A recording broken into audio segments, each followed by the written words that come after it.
ನಿನ್ನೆ ನಾವು ಪ್ರಥಮ ಅಂತಾರಾಷ್ಟ್ರೀಯ ಯೋಗ ದಿನದ ವಿಶೇಷತೆಗಳನ್ನು ತಿಳ್ಕೊಂಡ್ವಿ. ಇವತ್ತು ನಾವು ಎರಡನೇ ಅಂತಾರಾಷ್ಟ್ರೀಯ ಯೋಗ ದಿನದ ವಿಶೇಷತೆಗಳನ್ನು ನಮ್ಮ ಗುರುಗಳಿಂದ ತಿಳಿಯೋಣ. ನಮಸ್ಕಾರ ಗುರುಜಿ. ನಮಸ್ಕಾರ.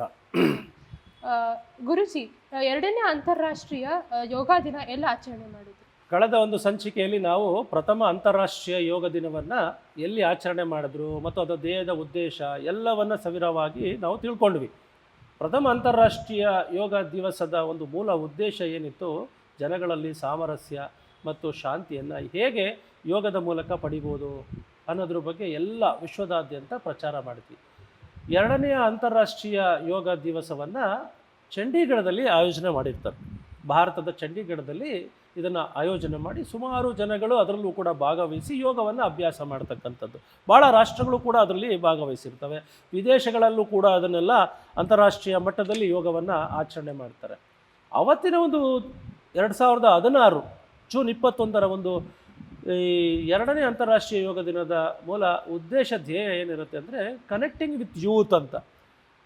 ಯುವಜನರ ಸಂಪರ್ಕ ಯೋಗದ ಮೂಲಕ ಹೇಗೆ ಯೋಗ ಯುವ ಜನಾಂಗವನ್ನು ಒಂದುಗೂಡಿಸ್ಬೋದು ಅಥವಾ ಯೋಗ ಯುವಕರನ್ನು ಹೇಗೆ ಶಕ್ತಿಯುತವಾಗಿ ಬಲಯುಕ್ತವಾಗಿ ಮಾಡ್ಬೋದು ಅನ್ನೋ ಒಂದು ಧ್ಯೇಯ ಉದ್ದೇಶದಿಂದ ಕನೆಕ್ಟಿಂಗ್ ವಿತ್ ಯೂತ್ ಅಂತ ಒಂದು ಸ್ಲೋಗನ್ನ ಮೂಲಕ ಎರಡನೇ ಅಂತಾರಾಷ್ಟ್ರೀಯ ಯೋಗ ದಿನವನ್ನು ನಾವು 2016ರಲ್ಲಿ ಆಚರಣೆ ಮಾಡಿದ್ದೀವಿ. ಗುರುಜಿ, ಅದರ ಉದ್ದೇಶ ಮತ್ತು ಅದರ ಘೋಷಣೆ ಏನಾಗಿತ್ತು ಎರಡನೇ ಅಂತಾರಾಷ್ಟ್ರೀಯ ಯೋಗ ದಿನಾಚರಣೆ? ಎರಡನೇ ಅಂತಾರಾಷ್ಟ್ರೀಯ ಯೋಗ ದಿನದ ಉದ್ದೇಶ ನಾನು ಈಗಾಗಲೇ ಹೇಳ್ದಂಗೆ ಕನೆಕ್ಟಿಂಗ್ ವಿತ್ ಯೂತ್ ಅಂತ, ಯುವ ಜನರ ಸಂಪರ್ಕಕ್ಕಾಗಿ ಯೋಗ. ಇಲ್ಲಿ ಕನೆಕ್ಟಿಂಗ್ ವಿತ್ ಯೂತ್ ಅಂತ ಅಂದರೆ ಯೋಗವನ್ನು ಹೇಗೆ ಯುವಕರಿಗೆ ಜೋಡಿಸ್ಬೋದು, ಇದರಿಂದ ಹೇಗೆ ಯೋಗ ಹೇಗೆ ಯುವಕರ ಒಂದು ಸಂರಕ್ಷಣೆಯನ್ನು ಮಾಡ್ಬೋದು, yoga how it develops the youths empowerment ಅಂತ, ಯುವಕರ ಸಬಲೀಕರಣ ಅಂತೀವಿ. ಆ ಸಬಲೀಕರಣ ಹೇಗೆ ಯೋಗ ಮಾಡ್ಬೋದು ಅನ್ನೋ ಉದ್ದೇಶದಿಂದ ಕನೆಕ್ಟಿಂಗ್ ವಿತ್ ಯೂತ್ ಅಂತ ಒಂದು ಸ್ಲೋಗನ್ ಘೋಷಣೆಯನ್ನು ಅವತ್ತಿನ ದಿವಸ ಅಂದರೆ 2016ರಲ್ಲಿ ನಾವೆಲ್ಲರೂ ಈ ಒಂದು ಉದ್ದೇಶದಿಂದ ಅಂತಾರಾಷ್ಟ್ರೀಯ ಯೋಗ ದಿನವನ್ನು ಆಚರಣೆ ಮಾಡಿದ್ವಿ. ಗುರುಜಿ, ನೀವು ಹೇಳಿದಾಗ ಕನೆಕ್ಟಿಂಗ್ ವಿತ್ ಯೂತ್ ಅಂತ ಹೇಳಿದ್ರಿ ಅದರ ಘೋಷಣೆ. ಸೊ ಆ ಘೋಷಣೆಯಿಂದ ಈಗಿನ ಯುವ ಜನತೆಗೆ ಅಥವಾ ಜನಾಂಗಕ್ಕೆ ಏನು ಉಪಯೋಗ ಆಗುತ್ತೆ ಗುರುಜಿ? ಒಂದು ತುಂಬ ಒಳ್ಳೆಯ ಪ್ರಶ್ನೆ. ಈಗ ಏನಾಗಿದೆ ಅಂತಂದರೆ ಯೋಗ ಅಂದ ತಕ್ಷಣವೇ ನಮಗೆಲ್ಲ ಕಂಡು ಬರ್ತಕ್ಕಂಥದ್ದು ಒಬ್ಬ ಋಷಿಮುನಿ ವೇಷ, ಒಂದು ವಸ್ತ್ರವನ್ನು ಧರಿಸಿಕೊಂಡು ತಪಸ್ಸು ಮಾಡ್ತಕ್ಕಂಥದ್ದು, ಅಂದರೆ ಧ್ಯಾನದ ಭಂಗಿಯಲ್ಲಿ ಕುಳಿತುಕೊಂಡಿರ್ತಕ್ಕಂಥದ್ದು ಅಥವಾ ಯಾವುದೇ ಒಂದು ಯೋಗಾಸನದ ಭಂಗಿಯಲ್ಲಿ ನಿಂತಿರ್ತಕ್ಕಂಥದ್ದು, ಇವುಗಳನ್ನು ನಾವು ಯೋಗ ಅಂದರೆ ತಿಳ್ಕೊಂಡಿದ್ದೀವಿ. ಸಾಮಾನ್ಯ ಜನಗಳಲ್ಲಿ ಏನಂದರೆ ಯೋಗ ಅಂದರೆ ಯೋಗಾಸನಗಳು ಅಂತ ತಿಳ್ಕೊಂಡಿದ್ದೀವಿ. ಇದು ಯೋಗ ಹೇಗೆ ಯುವ ಜನರನ್ನು ರಕ್ಷಣೆ ಮಾಡ್ಬೋದು, ಹೇಗೆ ಯೋಗ ಯುವಕರನ್ನು ಸಂಪರ್ಕಿಸ್ಬೋದು, ಅಂದರೆ ಯೋಗ ಹೇಗೆ ಯುವಕರಲ್ಲಿ ಹೊಂದಾಣಿಕೆಯನ್ನು ತರುವುದು ಅನ್ನೋ ಒಂದು ಪ್ರಶ್ನೆ ಬರುತ್ತೆ. ಯೋಗ ಅಂತಕ್ಕಂಥದ್ದು ಇದೊಂದು ವಿಜ್ಞಾನ, ಇಟ್ಸ್ ಅನ್ ಏನ್ಷಿಯಂಟ್ ಸೈನ್ಸ್ ಅಂತೀವಿ. ಇದು ಹೋಲಿಸ್ಟಿಕ್ ಡಿಸಿಪ್ಲಿನ್. ಯೋಗ ಅಂತಕ್ಕಂಥದ್ದು ಕೇವಲ ಯುವಕರಲ್ಲಿ ಮಾತ್ರ ಅಲ್ಲ, 8 ವರ್ಷದಿಂದ 80 ವರ್ಷದ ಯುವಕರಿಗೆ, ಎಲ್ಲ ವಯಸ್ಸಿನವರಿಗೆ ಅವರವರ ಸಾಮರ್ಥ್ಯಕ್ಕೆ ಅನುಗುಣವಾಗಿ ಅವರವರ ಶಕ್ತಿಯನ್ನು ಹೇಗೆ ಬೆಳೆಸ್ಕೋಬೋದು, ಅವರ ಶಕ್ತಿಯನ್ನು ಹೇಗೆ ಹಿಮ್ಮಡಿಗೊಳಿಸ್ಬೋದು ಅಂತಕ್ಕಂಥ ಒಂದು ಜ್ಞಾನವನ್ನು ನೀಡ್ತಕ್ಕಂಥ ವಿಜ್ಞಾನ ಇದು. ಯುವಕರಿಗೆ ಯೋಗ ಹೇಗೆ ಸಹಾಯಕಾರಿಯಾಗುತ್ತೆ ನೋಡಿ. ಭಾರತದಲ್ಲಿ 40% ಯುವಕರಿದ್ದಾರೆ. ಇವತ್ತು ಭಾರತದಲ್ಲಿ ಹೆಚ್ಚು ಕಡಿಮೆ 140 ಕೋಟಿ ಜನಸಂಖ್ಯೆ ಇದೆ. 140 ಕೋಟಿ ಜನಸಂಖ್ಯೆಯಲ್ಲಿ 35ರಿಂದ 40% ಯುವಕರೇ ಇದ್ದಾರೆ. ಯುವಕರು ದೇಶದ ಬೆನ್ನೆಲುಬು. ದೇಶವನ್ನು ರಕ್ಷಣೆ ಮಾಡೋದಕ್ಕೆ ಯುವಕರು ಕೂಡ ಅನೇಕ ರೀತಿಯಾದ ತಮ್ಮ ಕೈಯನ್ನು ಜೋಡಿಸ್ತಾ ಇದ್ದಾರೆ. ಅನೇಕ ಯುವಕರು ತಮ್ಮ ಇಳಿ ವಯಸ್ಸು ಅಂದರೆ ತಮ್ಮ ಈ ವಯಸ್ಸಿಗೆ ಬಂದಾಗ ಅಡೋಲಸೆಂಟ್ ಏಜ್ ಅಂತ ಏನು ಹೇಳ್ತೀವಿ, 13-14 ವರ್ಷದಿಂದ 18 ವರ್ಷಕ್ಕೆ ಏನು ಪ್ರಯಾಣ ಬೆಳೆಸೋ ಸಂದರ್ಭದಲ್ಲಿ ಅನೇಕ ರೀತಿಯಾದ ದೈಹಿಕ ಮಾನಸಿಕ ಬದಲಾವಣೆಗಳನ್ನು ಕಾಣ್ತಾರೆ. ಈ ವಯಸ್ಸಿನಲ್ಲಿ ತಮ್ಮ ಹದಿಹರೆಯದ ವಯಸ್ಸಿನಲ್ಲಿ ಯುವಕರು ದೇಹದ ಬದಲಾವಣೆ, ಮಾನಸಿಕ ಬದಲಾವಣೆ, ಭಾವನಾತ್ಮಕ ಬದಲಾವಣೆಗಳನ್ನು ಅನುಭವಿಸ್ತಾರೆ. ಇದನ್ನು ಹೇಳ್ಕೊಡೋದಕ್ಕೆ ಸಾಧ್ಯ ಆಗೋದಿಲ್ಲ.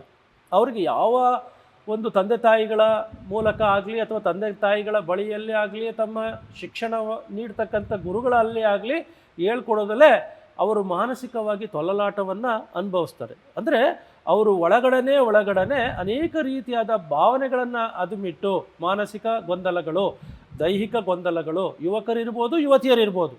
ಸೊ ಎಲ್ಲರೂ ಕೂಡ ಇಲ್ಲಿ ಯೂತ್ ಅಂದಾಗ ಯುವಕ ಯುವತಿಯರು ಇಬ್ಬರೂ ಸೇರಿಕೊಳ್ತಾರೆ.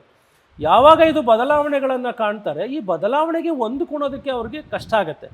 ಹಾಗಾಗಿ ಅವರ ಮನಸ್ಸಿನಲ್ಲಿ ಅನೇಕ ರೀತಿಯಾದ ಗೊಂದಲ, ಚಂಚಲತೆ, ಮನಸ್ಸಿನ ನಿಯಂತ್ರಣ ಇಲ್ದಲೇ ಅನೇಕ ರೀತಿಯಾದ ಗೊಂದಲಗಳಿಗೆ ತಮ್ಮನ್ನು ತಾವು ಒಂದು ದೇಹವನ್ನು ಒಗ್ಗೂಡ್ತಾರೆ, ಮನಸ್ಸನ್ನು ಅರ್ಪಿಸ್ತಾರೆ. ಹೀಗಾಗಿ ಏನಾಗುತ್ತೆ, ಅವರಿಗೆ ಹೇಗೆ ಕಂಟ್ರೋಲ್ ಮಾಡ್ಕೊಳ್ಳೋದು ಅನ್ನೋದು ಗೊತ್ತಾಗಲ್ಲ. ಹಾಗಾಗಿ ಅನೇಕ ರೀತಿಯಾದ ದುಶ್ಚಟಗಳಿಗೆ ಬಲಿಯಾಗ್ತಾರೆ, ಅನೇಕ ರೀತಿಯಾದ ದುಷ್ಕೃತ್ಯಗಳಿಗೆ ಬಲಿಯಾಗ್ತಾರೆ. ಈಗಿನ ನಿಮಗೆಲ್ಲ ಗೊತ್ತಿದ್ದಾಗೆ ಮಾಧ್ಯಮಗಳು, ನಾವು ಸಿನಿಮಾ ಪ್ರಪಂಚ ಇರ್ಬೋದು ಅಥವಾ ಸುತ್ತಮುತ್ತಲಿನ ವಾತಾವರಣ ಇರ್ಬೋದು, ಅನೇಕ ರೀತಿಯಾದ ನಾವು ದೃಶ್ಯಗಳನ್ನು ನೋಡ್ತಾರೆ. ಆ ದೃಶ್ಯಗಳನ್ನು ನೋಡಿದಾಗ ಅವರು ತಾವು ಕೂಡ ಆ ರೀತಿ ಆಗಬೇಕು, ತಾವು ಕೂಡ ಆ ರೀತಿ ಅನುಭವಿಸ್ಬೇಕು ಅಂತಕ್ಕಂಥದ್ದನ್ನು ಅನೇಕ ರೀತಿಯಾದ ಪ್ರಾಬ್ಲಮ್ಸ್ ತಮ್ಮಲ್ಲೇ ಕ್ರಿಯೇಟ್ ಮಾಡ್ಕೊಳ್ತಾರೆ. ಒಂದು ಒಳ್ಳೆಯ ಉದ್ದೇಶದಿಂದ ಮಾಡಿದ್ರೆ ಯುವಕರಲ್ಲಿ ಚೆನ್ನಾಗಿ ಆರೋಗ್ಯವನ್ನು ಕಾಪಾಡಿಕೊಂಡು ಒಂದು ದೇಶದ ಒಳ್ಳೆಯ ಪ್ರಜೆ ಆಗ್ಬೋದು. ಆದರೆ ಅವ್ರ ಉದ್ದೇಶ ಏನಿರುತ್ತೆ ಅಂತಕ್ಕಂಥದ್ದು ಗೊತ್ತಿಲ್ಲ. ಇವತ್ತಿನ ರೀತಿಯಲ್ಲಿ ಇವತ್ತಿನ ಒಂದು ಜನಗಳಲ್ಲಿ ನಾವು ಪ್ರಾಬ್ಲಮ್ಸ್ನ ನಾವು ಫ್ರೇಮ್ ಮಾಡ್ತಾ ಹೋದರೆ ಅನೇಕ ರೀತಿಯಾದ ಪ್ರಾಬ್ಲಮ್ಸ್ ಇದೆ. ಯಾವಾಗ ಅವನು ತನ್ನ ಹದಿಹರೆಯದಲ್ಲಿ ಒಂದು ಹೈಸ್ಕೂಲ್ ವಿದ್ಯಾಭ್ಯಾಸವನ್ನು ಮುಗಿಸಿ ಕಾಲೇಜು ಶಿಕ್ಷಣಕ್ಕೆ ಎಂಟ್ರಿ ಕೊಡ್ತಾನೆ, ಕಾಲೇಜು ಶಿಕ್ಷಣಕ್ಕೆ ಪ್ರಯಾಣವನ್ನು ಬೆಳೆಸ್ತಾನಲ್ಲ, ಹಾಗೆ ಅವನಿಗೆ ಆ ಸಂದರ್ಭದಿಂದನೇ ಅವನಿಗೆ ಅನೇಕ ರೀತಿಯಾದ ಮಾನಸಿಕ ಗೊಂದಲಗಳು, ಆ ಹರಿಯದಲ್ಲಿ 13ರಿಂದ ಪ್ರಯಾಣ ಬೆಳೆಸುವಾಗಲೇ ದೇಹದ ಅನೇಕ ರೀತಿಯಾದ ಬದಲಾವಣೆಗಳನ್ನು ಕಾಣ್ತಾನೆ. ಅದನ್ನು ಹೇಗೋ ಮಾಡಿ ತಾನು ದೈಹಿಕ ಬದಲಾವಣೆಗಳನ್ನು ತಡ್ಕೊಂಡ್ರು ಮಾನಸಿಕ ಬದಲಾವಣೆಗಳಿರ್ತಾವಲ್ಲ ಅವನ್ನ ತಡ್ಕೊಳ್ಳೋದು ತುಂಬ ಕಷ್ಟ ಆಗುತ್ತೆ. ಇಲ್ಲಿ ಯೋಗ ಹೇಗೆ ಸಹಾಯಕಾರಿ ಅಂದರೆ ಅದಕ್ಕೆ ಪತಂಜಲಿ ಮಹರ್ಷಿಗಳು ಯೋಗಶ್ಚಿತ್ತ ವೃತ್ತಿ ನಿರೋಧ ಅಂತ ಹೇಳ್ತಾರೆ. ಮನಸ್ಸಿನಲ್ಲಿ ಉಂಟಾಗ್ತಕ್ಕಂಥ ಗೊಂದಲಗಳನ್ನು, ಮನಸ್ಸಿನಲ್ಲಿ ಉಂಟಾಗ್ತಕ್ಕಂಥ ಭಾವನೆಗಳನ್ನು, ಮನಸ್ಸಿನಲ್ಲಿ ಉಂಟಾಗ್ತಕ್ಕಂಥ ಮನಸ್ಸಿನ ಚಂಚಲತೆಯ ವಿವಿಧ ಅಲೆಗಳನ್ನು ಹೇಗೆ ನಿಯಂತ್ರಣದಲ್ಲಿ ಇಟ್ಕೋಬೇಕು ಅಂತಕ್ಕಂಥದ್ದನ್ನು ಕಲಿಸ್ತಕ್ಕಂಥದ್ದೇ ಒಂದು ಯೋಗ ವಿಜ್ಞಾನ. ಈ ವಯಸ್ಸಿನಲ್ಲಿ 8ನೇ ವಯಸ್ಸಿನಲ್ಲಿ ಪ್ರಾರಂಭ ಮಾಡಿದ್ರೆ ಯೋಗದ ತತ್ವಗಳನ್ನು ಅಳವಡಿಸೋದಕ್ಕೆ ಪ್ರಾರಂಭ ಮಾಡಿದ್ರೆ ಮಗು ಏನು 8 ವರ್ಷದಲ್ಲಿ ಅವರು ಚಿಲ್ಡ್ರನ್ ಅಂತ ಕರಿತೀವಿ, 1ರಿಂದ 6 ತನಕ ಕಿಡ್ ಅಂತ ಕರಿತೀವಿ. ಸೊ ಈ 1ರಿಂದ 6 ವಯಸ್ಸಿನಲ್ಲಿ ನಾವು ಏನು ಸಂಸ್ಕೃತಿಯನ್ನು ಕೊಡ್ತೀವಿ, ಮಂತ್ರ ಯೋಗ ಇರ್ಬೋದು ಅಥವಾ ಉಸಿರಾಟದ ಅಭ್ಯಾಸಗಳು ಇರ್ಬೋದು, ಅಥವಾ ಆ ಒಂದು ವಯಸ್ಸಿನಲ್ಲಿ ಒಂದು ನಮ್ಮ ಪುರಾತನ ಮಹಾಭಾರತ ರಾಮಾಯಣ ಈ ರೀತಿ ಜ್ಞಾನವನ್ನು ನೀಡ್ತಕ್ಕಂಥ ಸಂಸ್ಕೃತಿಯನ್ನು ತಿಳಿಸ್ಕೊಡ್ತಂಥ ವಿಜ್ಞಾನವನ್ನು ಹೇಳೋದನ್ನು ನಾವು ಪ್ರಾರಂಭ ಮಾಡಿದ್ರೆ ಮಗು ಕಲಿಯೋದಕ್ಕೆ ಪ್ರಾರಂಭ ಆಗುತ್ತೆ. ಇದು ಮಗು ಹಾಗೆಯೇ ಮುಂದುವರೆದು ಏನಾಗುತ್ತೆ, 8ರಿಂದ ಈ 13 ವರ್ಷದಲ್ಲಿಗೆ ಚಿಲ್ಡ್ರನ್ ಅಂತ ಏನು ಕರಿತೀವಿಲ್ಲ, ಭಾಳಷ್ಟು ಬದಲಾವಣೆಗಳ ಮೂಲಕ ಅವನಿಗೆ ದೈಹಿಕವಾಗಿ ಕೆಲವು, ಉದಾಹರಣೆಗೆ ಸೂರ್ಯ ನಮಸ್ಕಾರಗಳನ್ನು ಕಲಿಸ್ತಕ್ಕಂಥದ್ದು, ಕೆಲವು ಆಸನಗಳನ್ನು ಕಲಿಸ್ತಕ್ಕಂಥದ್ದು, ಒಂದು ನಾಡಿ ಶುದ್ಧಿ ಪ್ರಾಣಾಯಾಮ ಅಂತಕ್ಕಂಥದ್ದನ್ನು ಕಲಿಸ್ತಕ್ಕಂಥದ್ದು, ಇದನ್ನು ಕಲಿಸ್ತಾ ಬಂದರೆ ಅವನಿಗೆ ಮನಸ್ಸು ಹತೋಟಿಗೆ ಬರ್ತಾ ಹೋಗುತ್ತೆ. ಯಾವಾಗ ಅವನು ಪ್ರೌಢಾವಸ್ಥೆಗೆ ಬರ್ತಾನಲ್ಲ, ಪ್ರೌಢಾವಸ್ಥೆಗೆ ಬಂದಾಗ ಯೋಗದ ವಿವಿಧ ಪ್ರಕಾರಗಳು, ಬಹಳ ಮುಖ್ಯವಾಗಿ ಯೋಗಾಸನಗಳನ್ನು ಕಲಿಸೋದ್ರಲ್ಲಿ ದೇಹದ ಆಡ್ಯತೆ ಹೆಚ್ಚುತ್ತೆ. ದೇಹದ ಆಡ್ಯತೆ ಅಂತ ಅಂದರೆ ದೇಹದ ಬಲ, ಶಕ್ತಿ ಏನಿದೆ ಅಂತಕ್ಕಂಥದ್ದು ಅವನಿಗೆ ಗೊತ್ತಾಗ್ತಾ ಹೋಗುತ್ತೆ. ಮುಂದುವರೆದ ಹಾಗೆ ಪ್ರಾಣಾಯಾಮದ ಅಭ್ಯಾಸಗಳು, ಹಾಗೆ ಧ್ಯಾನದ ಅಭ್ಯಾಸಗಳು. ಸೊ ಯೋಗದ ವಿವಿಧ ಪ್ರಕಾರಗಳು, ಅಷ್ಟಾಂಗ ಯೋಗದ ನಿಯಮಗಳು ಏನೇನಿದೆ, ಅಷ್ಟಾಂಗ ಯೋಗ ಏನೇನು ಹೇಳುತ್ತೆ. ಸೊ ಯಮ ನಿಯಮ ಆಸನ ಪ್ರಾಣಾಯಾಮ ಪ್ರತ್ಯಾಹಾರ ಧಾರಣ ಧ್ಯಾನ ಸಮಾಧಿ ಅಂದರೆ ಇಲ್ಲಿ ಅವನಿಗೆ ಯಮ ಅಂದ್ರೇನು, ಕಂಟ್ರೋಲ್ ಏನು ಮಾಡಬೇಕು, ಹೇಗೆ ಸಾರ್ವಜನಿಕರ ಜೀವನದಲ್ಲಿ ನಡ್ಕೋಬೇಕು, ಬಿಹೇವಿಯರ್ ಅಂದ್ರೇನು, ಸೊ ನಡವಳಿಕೆ ಅಂದ್ರೇನು, ಯೋಗದ ರೀತಿಯಲ್ಲಿ ಹೇಗೆ ನಾನು ನಡ್ಕೋಬೇಕು ಅನ್ನೋದನ್ನು ಕಲಿಸುತ್ತೆ. ಇದು ಯಮ ಅಂದರೆ ಕಂಟ್ರೋಲ್ ಅಂತೀವಿ, ಸೋಷಿಯಲ್ ಡಿಸಿಪ್ಲಿನ್ ಅಂತೀವಿ. ಸೊ ಸೋಷಿಯಲ್ ಡಿಸಿಪ್ಲಿನ್ ಏನು ಹೇಳುತ್ತೆ ಅಂತಂದರೆ ಸತ್ಯ, ಅಹಿಂಸಾ, ಅಸ್ಥೇಯ, ಬ್ರಹ್ಮಚರ್ಯ, ಅಪರಿಗ್ರಹ, ಈ 5 ಯಮಗಳನ್ನು ಅಳವಡಿಸ್ಕೊಳ್ಳೋದನ್ನು ಅವನು ಕಲ್ತರೆ ಅವನ ಅನೇಕ ರೀತಿಯಾದ ಮಾನಸಿಕ ಗೊಂದಲಗಳು ದೂರ ಆಗುತ್ತೆ. ಹಾಗೆ ಮುಂದುವರೆದಂತೆ ನಿಯಮಗಳು, ನಿಯಮ ಅಂದರೆ ಶೌಚ, ಸಂತೋಷ, ತಪಸ್ವಾಧ್ಯಾಯ, ಈಶ್ವರ ಪ್ರಣಿಧಾನ, ಹೇಗೆ ತನ್ನ ಜೀವನದಲ್ಲಿ ಒಂದು ಯಮ ಅಂದರೆ ಕಂಟ್ರೋಲ್ ಹೇಗೆ ನಾವು ಇಟ್ಕೊಳ್ತೀವಿ, ಹಾಗೆ ನಿಯಮಗಳನ್ನು ಹೇಗೆ ಪಾಲನೆ ಮಾಡಬೇಕು. ಶೌಚ ಅಂದ್ರೇನು, ಇಂಟರ್ ಕ್ಲೆನ್ಸ್ನೆಸ್ ಅಂತಂದರೆ inter cleansing, internal organs cleansing. So ಅಂತರ ಮನಸ್ಸನ್ನು ಹೇಗೆ ಶುದ್ಧ ಮಾಡ್ಕೋಬೇಕು. ಶೌಚ, ಸಂತೋಷವಾಗಿ ಹೇಗಿರಬೇಕು. ಇವತ್ತು ಉದಾಹರಣೆಗೆ ಸಂತೋಷ ಅಂತ ಅಂದರೆ ನಾವು ವಸ್ತುಗಳ ಮೇಲೆ ಹೆಚ್ಚು ಮನಸ್ಸನ್ನು ಕೊಡ್ತೀವಿ. ಯುವಕರು ಇವತ್ತು ನಮಗೆಲ್ಲ ಗೊತ್ತಿದ್ದಾಗೆ ಗ್ಯಾಡ್ಜೆಟ್ಸ್ ಅಂತ ಹೇಳ್ತೀವಿ, ಟೂಲ್ಸ್ ಅಂತ ಹೇಳ್ತೀವಿ. ಆಧುನಿಕ ಯುಗದಲ್ಲಿ ಒಂದು ಮೊಬೈಲ್ ಇರ್ಬೋದು, ಲ್ಯಾಪ್ಟಾಪ್ ಇರ್ಬೋದು, ವೆಹಿಕಲ್ಸ್ ಇರ್ಬೋದು, ಅವನು ಟೂ ವೀಲರ್ ಇರ್ಬೋದು, ವೆಹಿಕಲ್ಗಳು ಯಾವ ಯಾವ ರೀತಿ ಇರುತ್ತವೋ ಅವನ ಮನಸ್ಸು ಕೂಡ ಅದೇ ರೀತಿ ಬದಲಾವಣೆಯಾಗಿ ಸಂತೋಷ ಅನ್ನೋದೇ ಕಳ್ಕೊಂಬಿಟ್ಟಿದ್ದಾನೆ. ಇಲ್ಲಿ ಯೋಗ ಅನ್ನೋದು ಹ್ಯಾಪಿನೆಸ್ ಅಂದರೆ ಏನು ಅನ್ನೋದನ್ನು ಕಲಿಸುತ್ತೆ. ಸೊ ಯೋಗ ಅಂದರೆ ಏನನ್ನುತ್ತೀಲಿ, ಹ್ಯಾಪಿನೆಸ್, ಸಂತೋಷ ಅಂದ್ರೇನು, ಆನಂದ ಅಂದರೆ ಏನೋದು ಅನ್ನೋ ಮನುಷ್ಯನಿಗೆ ಕಲಿಸ್ಕೊಡುತ್ತೆ. ಯುವಕರಿಗೆ ಇದು ಬಂದಾಗ ಏನಾಗುತ್ತೆ, ವಸ್ತುಗಳಲ್ಲಿ ಸುಖ ಇಲ್ಲ, ಸುಖ ಇರತಕ್ಕಂಥದ್ದು ನನ್ನ ಮನಸ್ಸಿನಲ್ಲಿ, ಆನಂದ ಇರೋದು ನನ್ನ ಮನಸ್ಸಿನಲ್ಲಿ ಅನ್ನೋದು ಗೊತ್ತಾಗುತ್ತೆ. ಇಲ್ಲಿ ಸುಖ ಬೇರೆ ಇರುತ್ತೆ, ಆನಂದ ಬೇರೆ ಇರುತ್ತೆ. ನಾವು ಅರ್ಥ ಮಾಡ್ಕೊಂಡಾಗ ಯಾವುದೇ ಒಂದು ವಸ್ತುವನ್ನು ನಾವು ತೊಗೊಂಡಾಗ, ಉದಾಹರಣೆಗೆ ಒಂದು ಮೊಬೈಲ್ನ ಖರೀದಿ ಮಾಡ್ತಾನೆ ಯುವಕ, ಸ್ವಲ್ಪ ದಿನಕ್ಕೆ ಆ ಮೊಬೈಲ್ ಏನಾಗುತ್ತೆ, ಬದಲಾವಣೆ ಆಗುತ್ತೆ. ಅದ್ರ ಮಾಡೆಲ್ ಚೇಂಜ್ ಆದಾಗ ಅವನ ಮನಸ್ಸು ಕೂಡ ಚೇಂಜ್ ಆಗುತ್ತೆ. ಅಯ್ಯೋ ಇದು ಹಾಳಾಗಿದೆ, ಅದನ್ನು ತಗೋಬೇಕು. ಆದರೆ ಅವನಿಗೆ ಯೋಗ ಏನು ಹೇಳ್ಕೊಡುತ್ತೆ, ನಮ್ಮ ಆನಂದ ಯಾವುದೇ ವಸ್ತುನಲ್ಲಿಲ್ಲ. ಸೊ ಆನಂದ ಇರೋದು ಮನಸ್ಸಿನ ಸ್ಥಿತಿ. ಇದು ಅವನ ಬದಲಾವಣೆಗಳಿಗೆ ಆ ಒಂದು ಕಾರಣಗಳನ್ನು ದೂರ ಮಾಡುತ್ತೆ. ಹೀಗೆ ಈ ನಿಯಮ, ಶೌಚ, ಸಂತೋಷ, ತಪಸ್ಸು, ಸ್ವಾಧ್ಯಾಯ, ಈಶ್ವರ ಪ್ರಣಿಧಾನ, ತಪಸ್ಸು, ತಮ್ಮ ಜೀವನದ ಉದ್ದೇಶ ಏನು, ಯುವಕರ ಉದ್ದೇಶ ಏನು, ಮುಖ್ಯವಾಗಿ ಓದತಕ್ಕಂಥದ್ದು, ಕಾಲೇಜಿನ ಶಿಕ್ಷಣ ಪಡಿತಕ್ಕಂಥದ್ದು.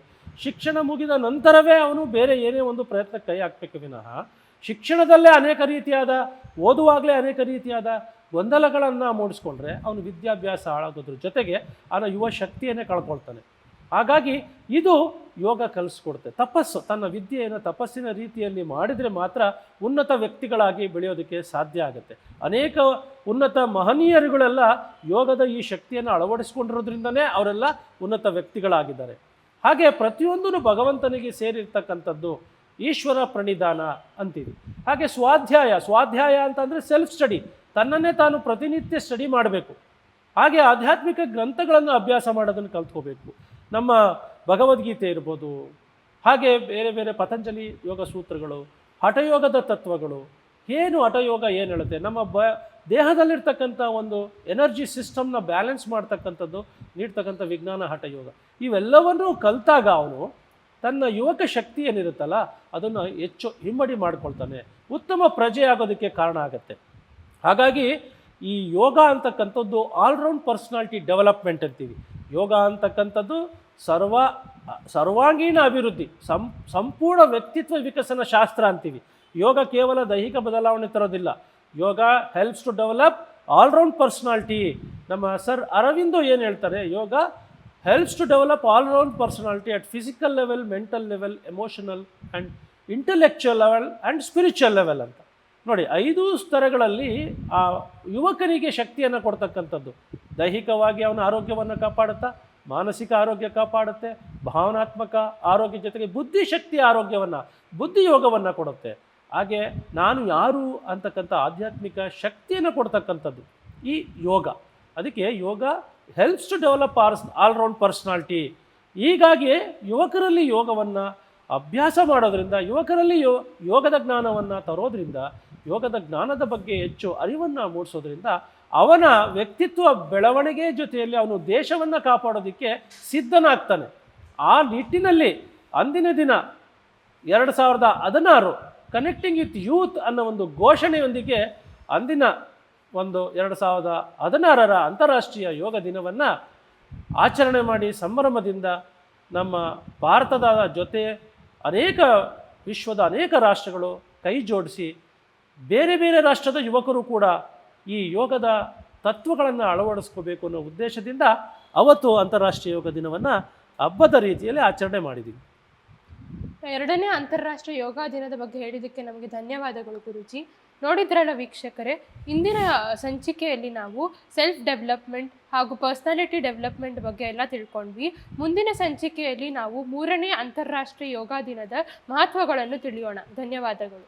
ಎಲ್ರಿಗೂ ನಮಸ್ಕಾರ.